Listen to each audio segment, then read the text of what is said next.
बच्चों, आज हम पढ़ेंगे हमारा इतिहास और नागरिक जीवन कक्षा 6 की पुस्तक का पाठ 10 पुष्यभूति वंश। कौन सा वंश? पुष्यभूति वंश।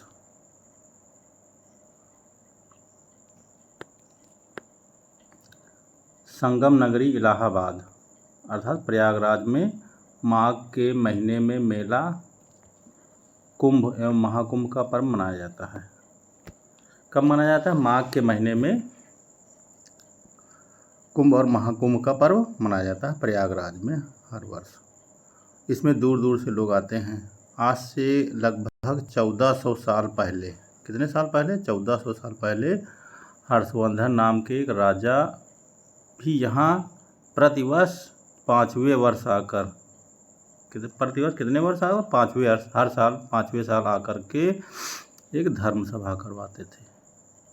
धर्मसभा यहाँ पर वो अपनी 5 वर्ष की संचित संपत्ति का पूरा दान करते थे। गुप्त काल से लगभग 100 वर्षों के बाद उत्तर भारत में एक नई शक्ति का उदय हुआ जो पुष्यभूत वंश या वर्धन वंश के नाम से प्रसिद्ध था। कौन सी शक्ति का उदय हुआ? पुष्यभूति वंश या वर्धन वंश। उसकी राजधानी थानेश्वर, वर्तमान अंबाला जिला थी। ये क्वेश्चन भी आता है कि पुष्यभूति वंश की या वर्धन वंश की राजधानी क्या थी, या हर्षवर्धन की राजधानी क्या थी? तो हर्षवर्धन या वर्धन वंश की राजधानी थानेश्वर, वर्तमान में अंबाला जिला। इस वंश का प्रथम राजा कौन था? प्रभाकर वर्धन। प्रथम राजा प्रभाकर वर्धन था, जिसने हूणों को उत्तर पश्चिम भारत से खदेड़ दिया था। हूणों को उत्तर पश्चिम भारत से खदेड़ दिया था। किसने खदेड़ा? प्रभाकर वर्धन ने। प्रभाकर वर्धन के 2 पुत्र राज्यवर्धन, हर्षवर्धन एवं पुत्री राजश्री। हर्षवर्धन की बहन का नाम था राजश्री, भाई का नाम था राज्यवर्धन। ये परीक्षाओं में पूछा भी जाता है, हर्षवर्धन की बहन का नाम क्या है? तो हर्षवर्धन की बहन का नाम था राजश्री।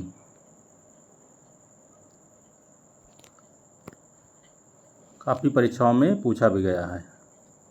हर्षवर्धन का समय है 606 ईस्वी से लगा के 647 ईस्वी तक का समय। कितने साल का शासन किया? 41 साल।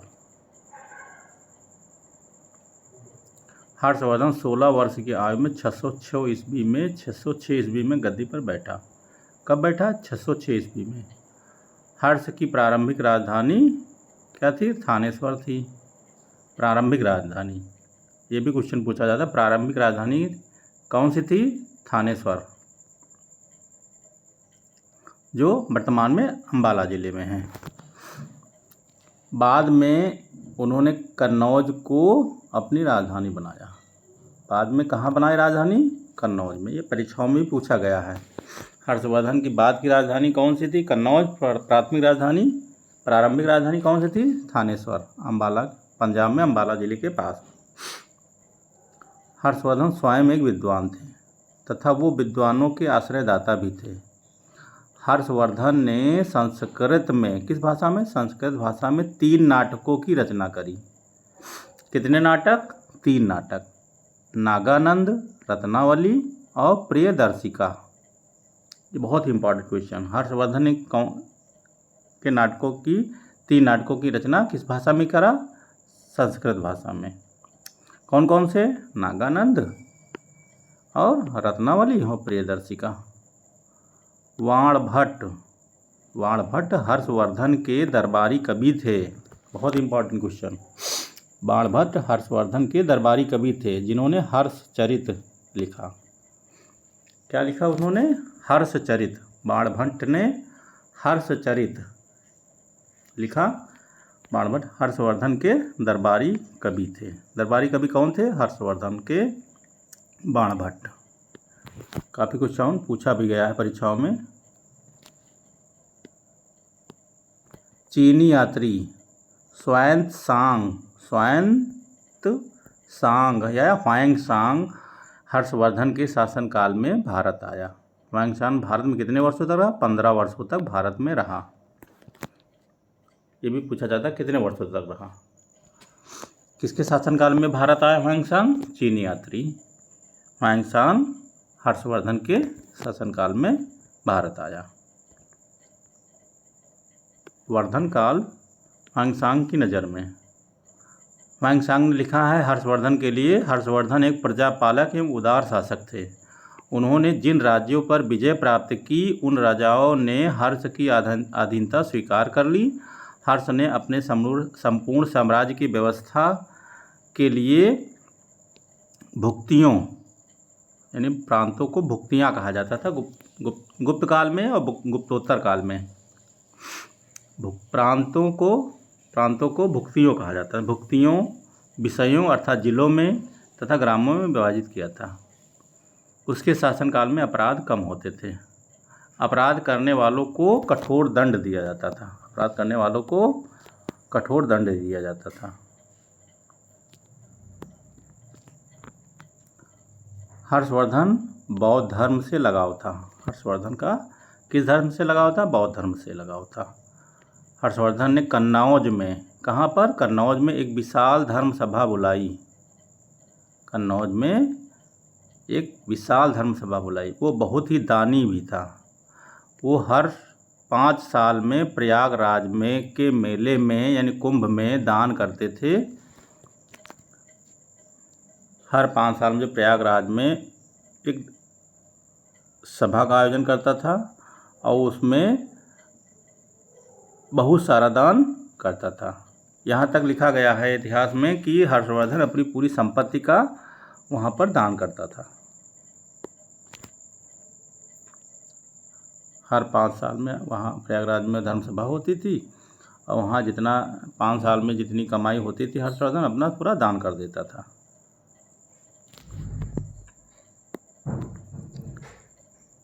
हर्ष ने सभी धर्म के विद्वानों, पुरोहितों, किसानों व ह्वांग सांग को दान के लिए आमंत्रित किया।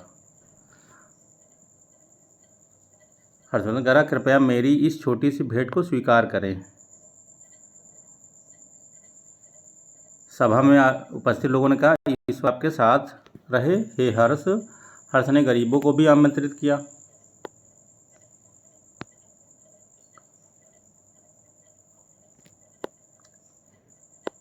अंत में एक पुरोहित बचा। कृपया माफ़ करें मेरे पास अब कुछ भी नहीं है सिवाय मेरे कपड़ों के।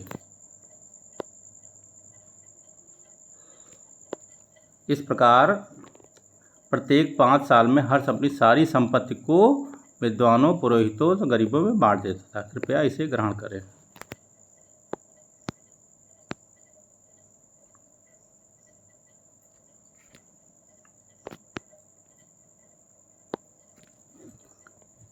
पुरोहित ने कहा हर्ष आपकी लंबी आयु हो। मैंने कई राजा देखे पर हर्ष जैसा नहीं। मैंने कई देश देखे पर भारत जैसा नहीं। भारत वास्तव में महान देश है और इसकी महानता हर्ष जैसे लोगों की वजह से है। ये किसने लिखा है? ह्वांग सांग ने लिखा है।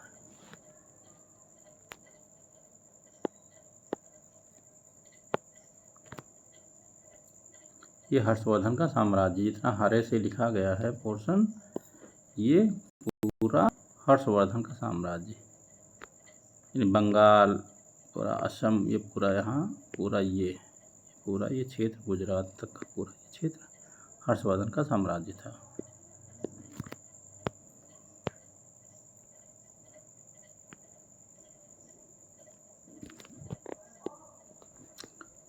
नालंदा का विश्व प्रसिद्ध विश्वविद्यालय हर्ष के राज्य में था।